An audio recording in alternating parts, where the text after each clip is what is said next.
Iya. Oh iya, jauh tim penelitinya. Kalau Anda tahu, tolong antar saya survei ke sana. Gitu. Tolong antar saya survei ke sana. Nah, keesokan harinya penelitian dilanjut, tim penelitinya survei ke Batu Jaya. Survei sehari penuh kembali lagi ke Sibuaya. Nah, kemudian pada tahun 1984 mulai ada penelitian yang dilakukan yaitu unur jiwa. Nah, pada waktu itu di sini tuh namanya unur. Unur itu bahasa lokal.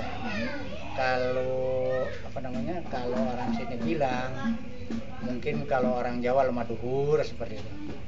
Kalau orang Jakarta bukit-bukit kecil. Bekasi Pulau. Oh iya. Kalau orang Padang Manapung. Kalau orang Sunda Unyur. Unyur seperti itu. Sama aja kan ya, nilainya sama. Itu. Nah, pada tahun 1985 itu yang diteliti itu unur jiwa. Setelah unur jiwa setelah diteliti jadi situs jiwa. Situs jiwa setelah dipugar candi jiwa. Ngerti kira-kira? Nah, penelitian itu dilakukan ya, dari 1985 berjalan sampai 2006. Hasilnya 24 lokasi besar atau kecil. Hasilnya 24 lokasi atau besar atau kecil. Pada awalnya rata-rata seperti begini. Rumput gitu. Ya, rata-rata awalnya seperti begini. Besar atau kecil seperti begini. Tumbuh rumput padang ilalang. Semuanya seperti ini. Nah, kemudian ini digali-gali. Nah, di-grade gitu. 1 kali 4 meter atau 2 kali 2 meter atau 2 kali 1 meter. Dan diketemukan seperti ini. Nah, kemudian diketemukan juga seperti ini. Nah, kemudian diketemukan juga seperti ini. Nah, kemudian diketemukan juga ini sedang dibersihkan rumputnya jadinya seperti ini. Ini rumputnya. Nah, kemudian seperti ini benangnya masih ada. Nah, kemudian terus.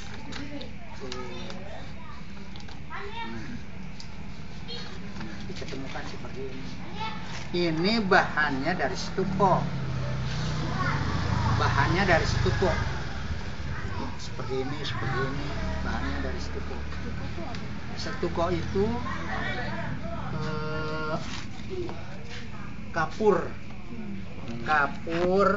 pasir, atras kulit kerang. Ini stuko bukan saja dibuat ini. Untuk pelekat bata juga dari stuko. Untuk ngecor juga dari stuko. Untuk seluruh kegiatan juga dari stuko. Katakanlah kalau zaman sekarang semen. Semen. Kalau zaman itu namanya stuko. Semen sekarang dibuat apa aja kan bisa. Buat ngecor, buat pelekat bata dan sebagainya. Nah, ini semuanya dari stuko. Pelekat bata juga stuko, ngecor juga stuko dan sebagainya. Itu dilakukan dari stuko. Stuko itu bahasa.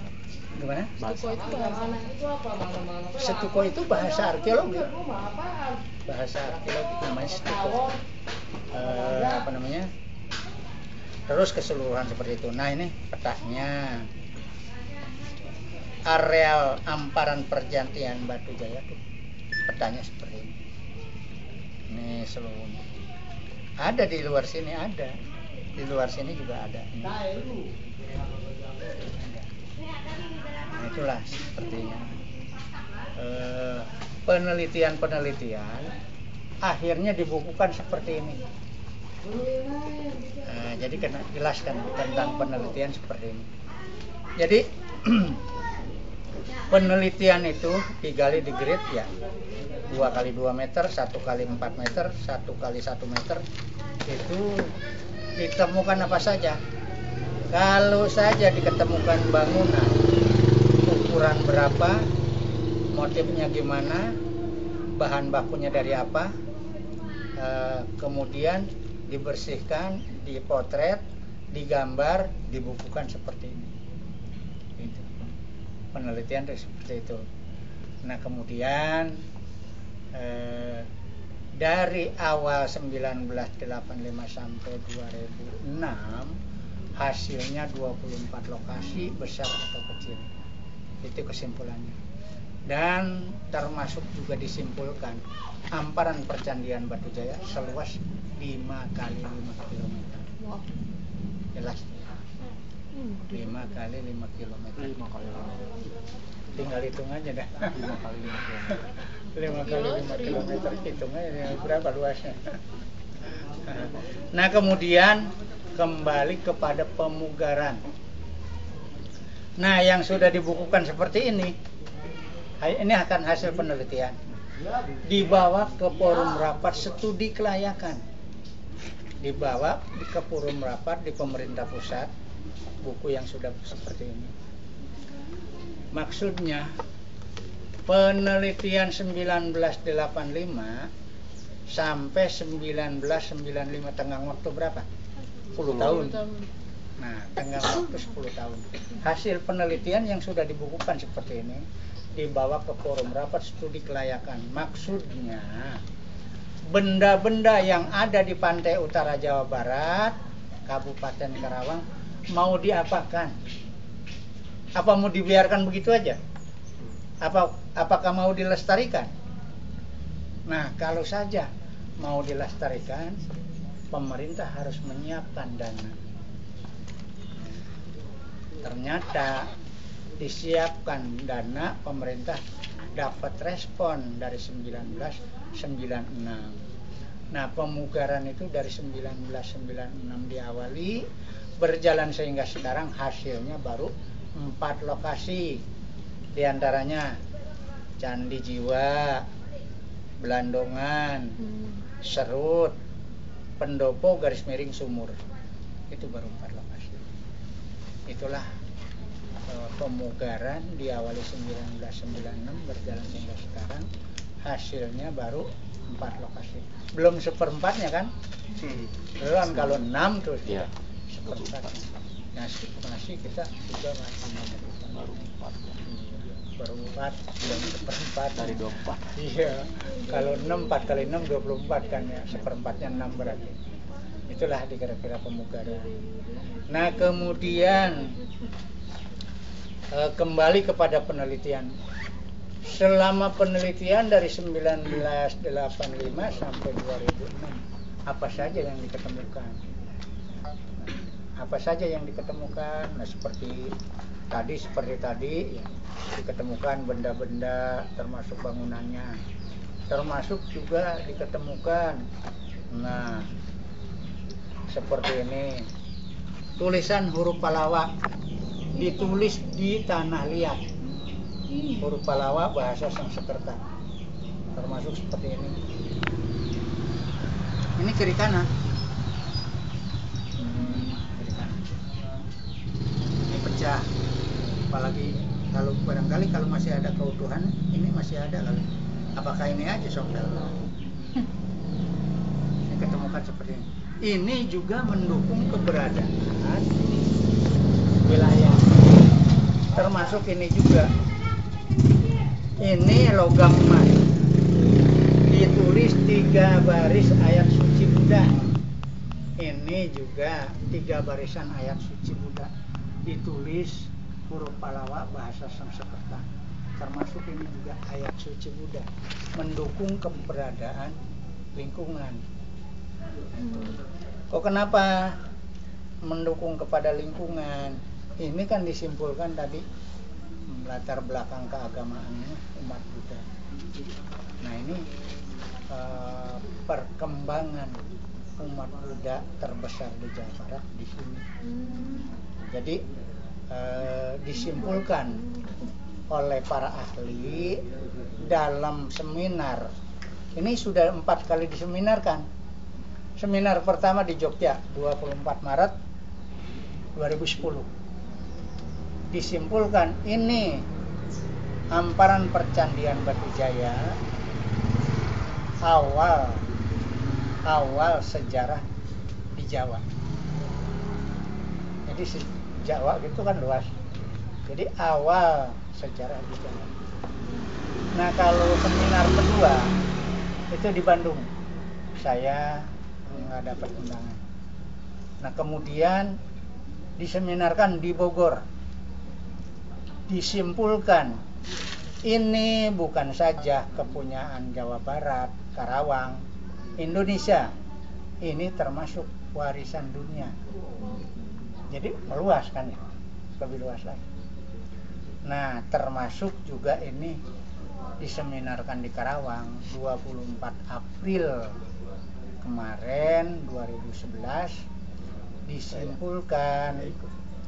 disimpulkan akhir prasejarah awal Hindu-Buddha. Nah, perkembangan Hindu-Buddha, perkembangan umat Buddha yang terbesar di Jawa Barat di sini semuanya Hindu selain ini.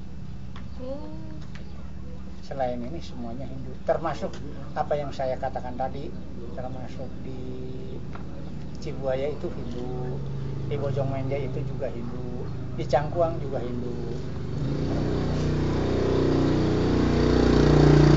Bahkan disimpulkan sejaman Kerajaan Tarumanegara berkuasa meliputi Jawa Barat. Banten juga dulu kan Jawa Barat.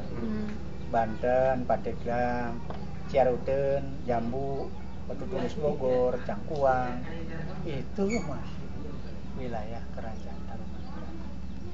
Batu Kalde Pangandaran, Ciamis, itu juga termasuk. Itu itulah kira-kira seperti itu. Nah, kemudian wilayah-wilayah Kerajaan Tarumanegara sangat luas. Nah, kemudian ini penelitian ini bukan saja dilakukan oleh dalam negeri, kita juga kerjasama dengan luar negeri. Ini hasil laporan dari Prancis. Tim penelitinya dari EPO Prancis, pesertanya dari berbagai negara, S2 semua. Ada dari Thailand, ada dari Burma, dari Belanda, dari mana lagi? Sri Lanka, dari mana lagi ya? Saya lupa tuh. S2 semua. Mereka, nah ini, seperti ketemukan seperti ini, termasuk seperti ini. Ini gerabah-gerabah ini ada yang dibuat dari abad 2. Abad 2. Nah, ini kerangkanya itu di dalam. Ini ketinggiannya 190 meter. Bekal kuburnya di kepala. Ini bekal kuburnya di kepala. Kalau yang ini bekal kuburnya di kaki.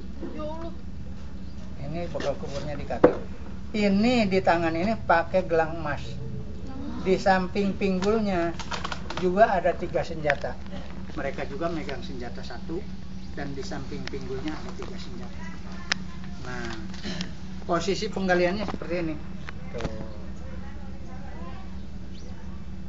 Nah, kemudian ini, nah ini senjata ini 1 dipegang, 3 senjata ada di samping pinggulnya. Kemudian ini gelangnya. Itu masih utuh gitu, Gelangnya tanpa ukiran, dibundel-bundel supaya serolok sana serolok sini, bisa dibesarkan, bisa dikecilkan.